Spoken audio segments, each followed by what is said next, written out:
buenas tardes a todos y bienvenidos a este nuevo podcast de Soy Data, la ciencia de datos a tu alcance. Hoy tenemos con nosotros a Jorge Caballero, Data Science Director en Evo Banco. ¿Qué tal, Jorge? ¿Cómo estás? Muy bien, encantado de tenerte aquí. Muchas gracias.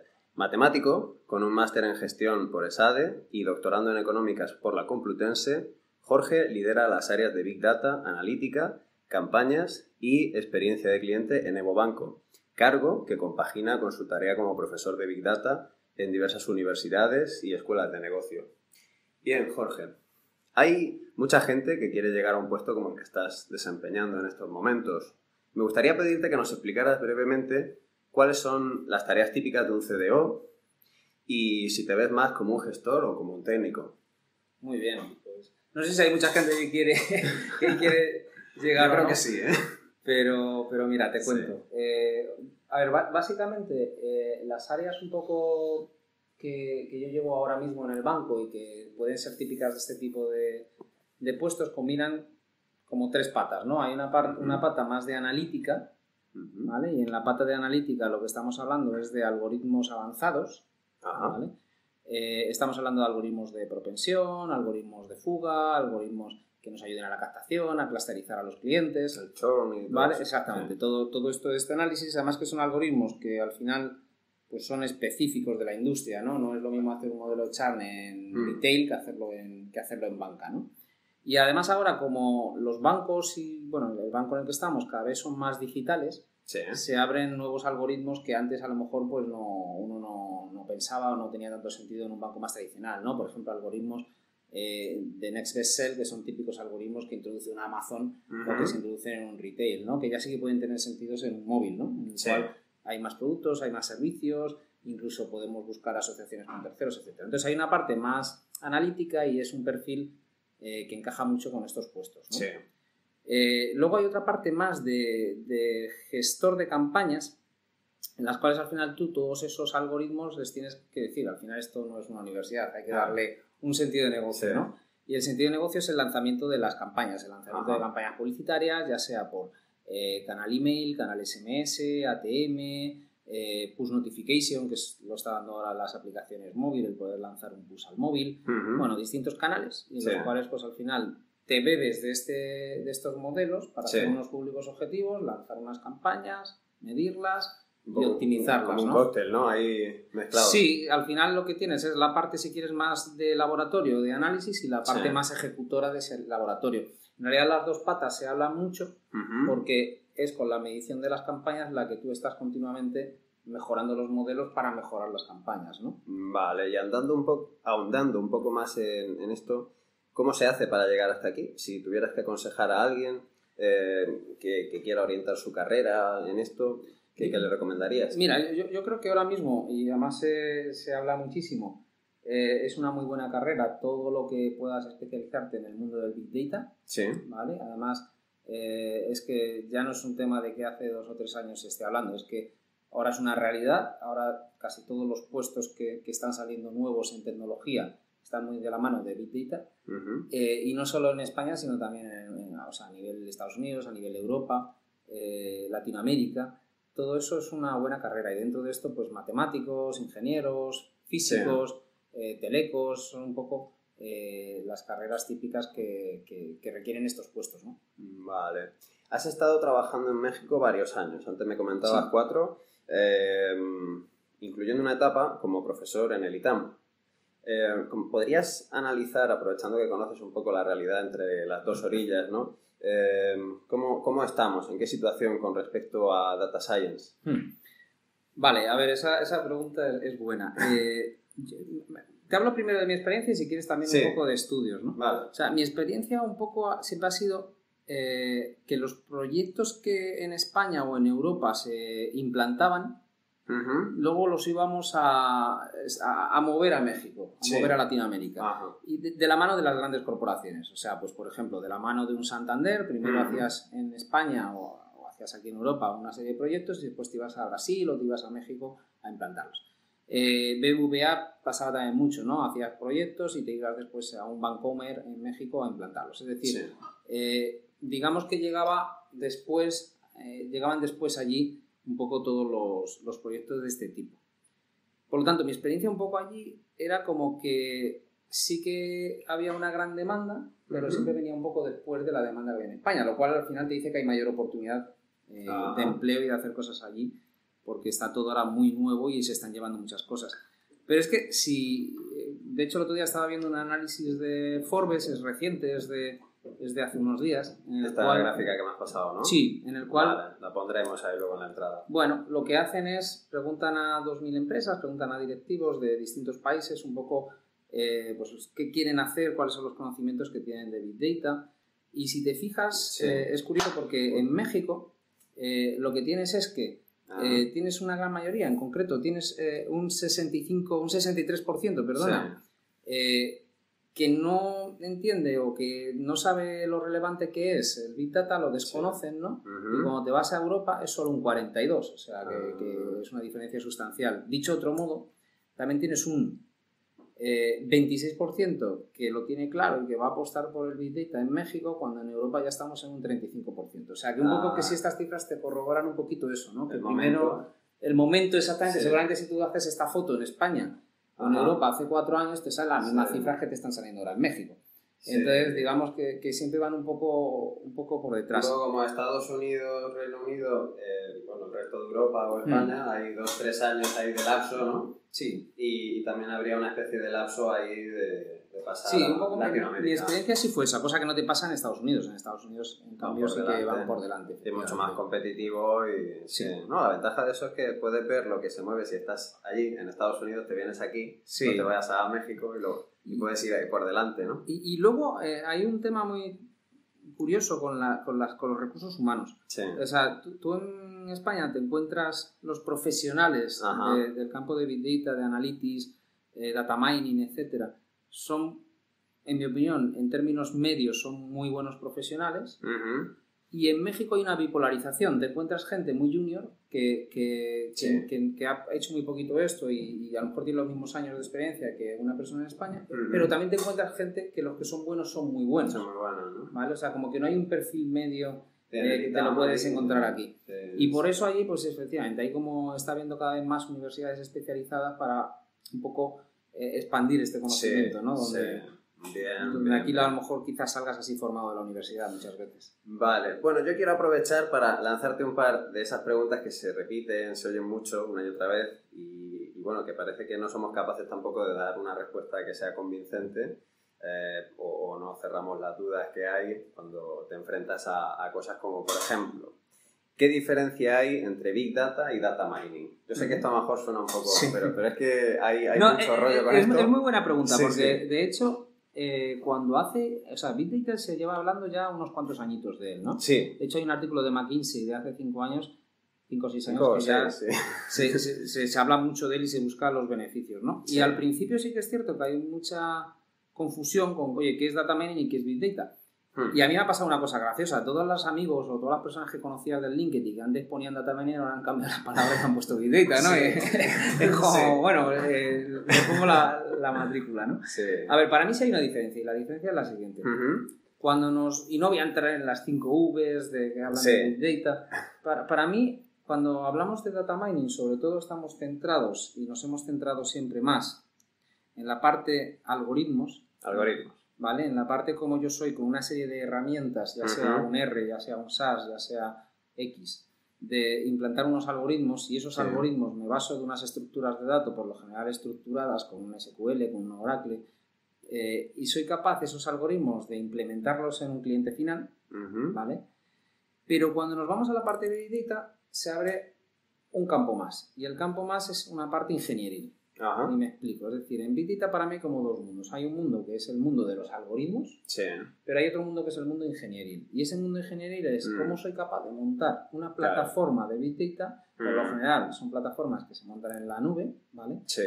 En un Amazon, en un Azure, etcétera. ¿Cómo soy capaz de montarla? Y para eso se requiere de un perfil muy especializado que conozca piezas muy especializadas. Estamos hablando de ser estamos hablando de ser capaces de embeber un dato en tiempo real y grandes cantidades de datos, cosa que en el mundo de data mining no era tan necesario. O sea, tú trabajas por lo general con datos diarios, datos mensuales. Programa Data Warehouse, el data mining. Sí, era un dato más estructurado, más exactamente, ¿no? En el mundo del Big Data tú lo que quieres es una ingesta en tiempo real. Y para tener una ingesta en tiempo real, pues te metes en ingestadores. Te metes con ingestadores como puede ser un iFi, ¿no? que tenemos nosotros aquí. Sí, me comentabas plataforma como la que habéis montado aquí, ¿no? Ya has estado tú trabajando en montar esa plataforma. Exactamente. Claro. Y estos ingestadores, hay muchos, pero tienen que estar preparados y capacitados para ingestar distintas fuentes de datos, desde el dato estructurado a el dato transaccional en tiempo real, a datos de redes sociales, a datos no estructurados, semiestructurados. Sí. Luego tienes que tener una base de datos de largo término, que te suelen usar un Hadoop, un BlockStorage, etc. Base de datos en memoria o almacenamiento en memoria, capacidad de motores, un Spark, motores analíticos, un R. O sea, digamos que estás más concentrado en hacer que esa arquitectura sea una arquitectura que sea autosuficiente en sí misma.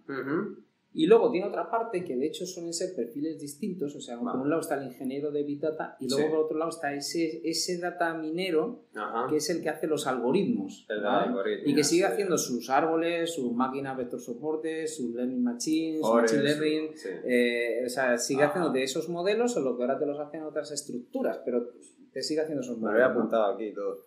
Vale, otra pregunta así un poco más friki. Si estuviéramos dentro del universo Star Wars, ¿crees que sería justo que el BI fuera una especie de Dark Vader con BI de Vader, diciéndole a Big Data Skywalker, yo soy tu padre?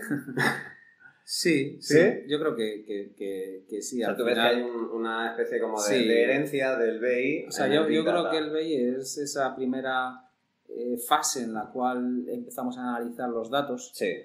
Creo que una de las cosas buenas del BI era, al no tener tanta cantidad de datos, hay una cosa que se llama ahora el Smart Data, ¿no? Sí, oye, mira. Y el Fast Data. De hecho, otro día había un chiste que sale un señor en la pantalla del ordenador y sale espacio de información relevante, 5K.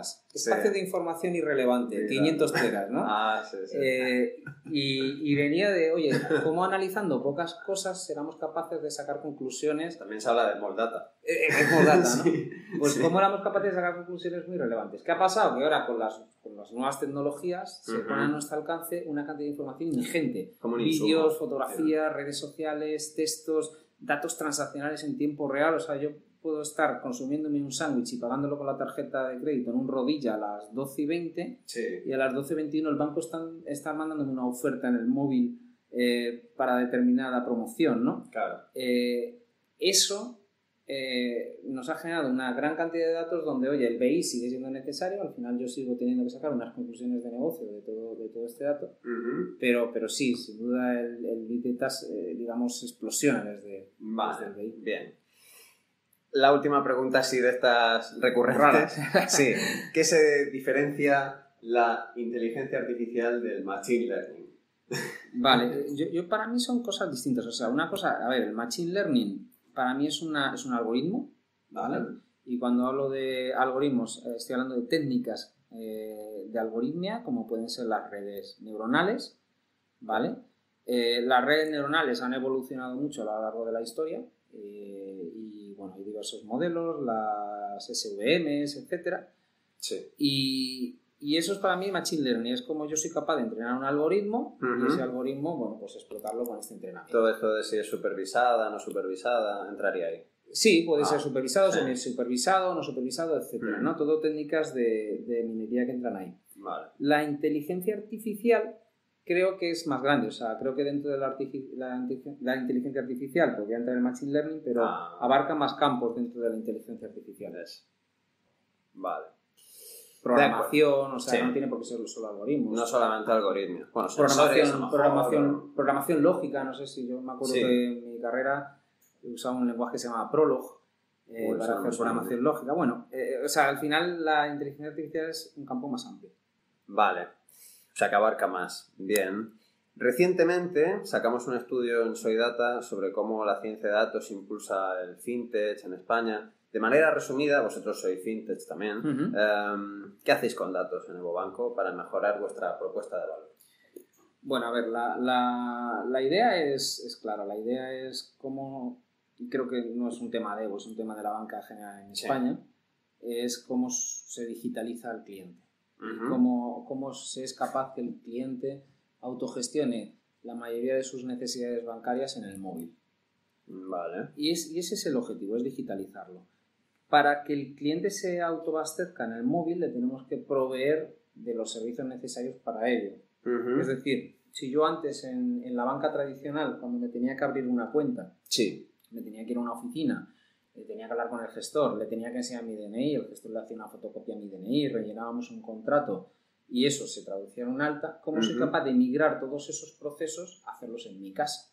Pues entonces, oye, si lo tienes que hacer en tu casa, tienes que ser capaz de subir una fotografía del DNI a algún sitio en la nube. Ah, sí, yo he visto aplicaciones ya así de eso, de coger una foto claro, tipo carnet. Al final es darte de alta con un selfie. ¿Vale? Sí. Hay bancos que lo han hecho, nosotros lo estamos haciendo, ya es público que vos lo está haciendo y vamos a sacar dentro de poco un proceso full online que te puedes dar de alta, ¿no? Sí.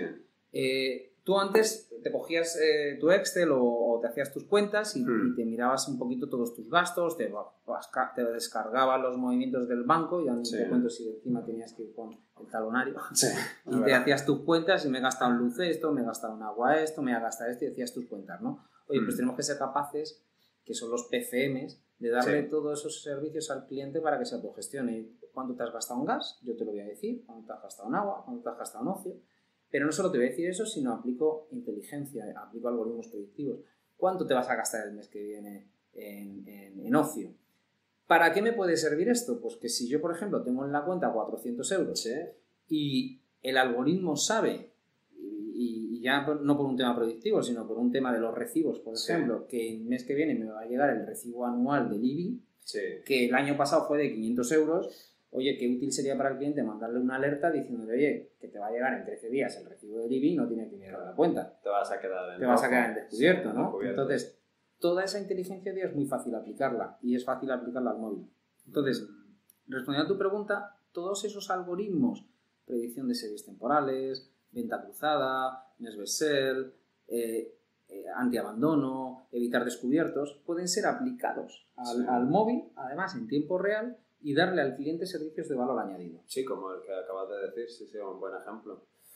Muy bien, pues la última pregunta, viendo que tienes experiencia como formador y colaborador en programas de docentes, ¿cuál crees que sería el enfoque más adecuado para capacitar a los futuros profesionales que antes también te preguntaba, ¿no? En las primeras preguntas de ciencia de datos, para ese mercado que está demandando expertos? ¿Echas en falta algún aspecto dentro de lo que es la oferta actual, que bueno, ha crecido bastante en los últimos 2 años?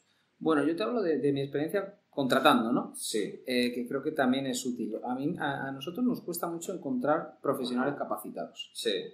Y te hablo de los 2 perfiles que hablábamos al principio. Hay o sea, igual que antes en el data mining a lo mejor no te hacía tanta falta ese perfil ingenieril, ahora sí te hace falta. Ahora necesitas un arquitecto, y es un arquitecto de soluciones de Big Data, y necesitas pues un experto en algoritmos. O sea, que necesitas esos 2 perfiles. ¿Y 2 en 1 has encontrado alguno? No, o sea, sí que los hay. ¿Algún Superman de estos? Sí que los hay. De hecho, muchas veces es más fácil encontrar una persona que sabiendo temas de arquitectura de Big Data aprende algoritmos que no al revés, porque está bien apuntarse eso. El tema de los algoritmos tiene más años. Entonces, la gente que, digamos, lleva toda su vida haciendo algoritmos, muchos de ellos no se ha formado en temas de arquitectura de Big Data. Bueno, en tu caso sí. Yo soy al revés, ¿no? Me he tenido que formar de los algoritmos en tu caso te ha adaptado a las arquitecturas. Pero de todas formas es que no puedes hacerlo todo. O sea, una persona está centrada en la infraestructura y la otra persona está centrada en el contenido de darle valor a esa infraestructura, ¿no?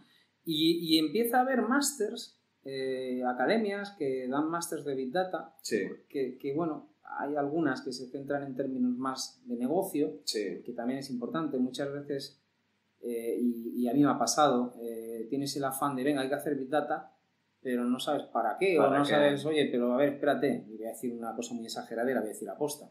Que es que a lo mejor con un Excel y 4 cuentas te haces una cosa que funciona igual de bien, ¿no? O sea, hay que tener un sentido de negocio, con ese sentido de negocio una estrategia, y esa estrategia a ver qué hay que implantar, ¿no? Hay escuelas que te forman en esto y ver cómo el Big Data te puede ayudar. Hay otras que se centran más en la parte de arquitectura y hay otras que se centran más en la parte de algoritmos. Y ahora mismo en España hay oferta para las 3. Bien.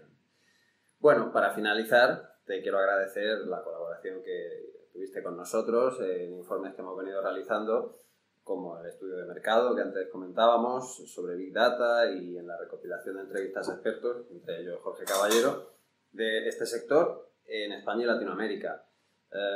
Muchas gracias también por contestar a las preguntas de hoy y bueno, y un saludo a todos. Pues muchas gracias a ti y un saludo a todos. Gracias. Muy bien.